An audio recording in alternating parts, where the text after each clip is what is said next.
Hello friends, I hope you are doing well. Today we will talk about how to fix or how to solve the problem of block the account on the application of Gmail. You will click on settings. Here we click on apps, default apps, app settings. In this page you will search for Gmail app and you will click here.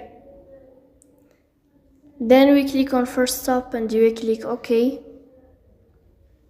Here you will enter to storage.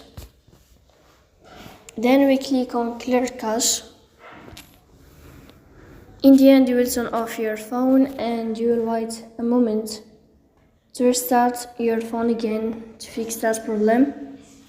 So that's it. Don't forget to support us by like and subscribe. See you next time in another video, and thank you for your watching and your attention.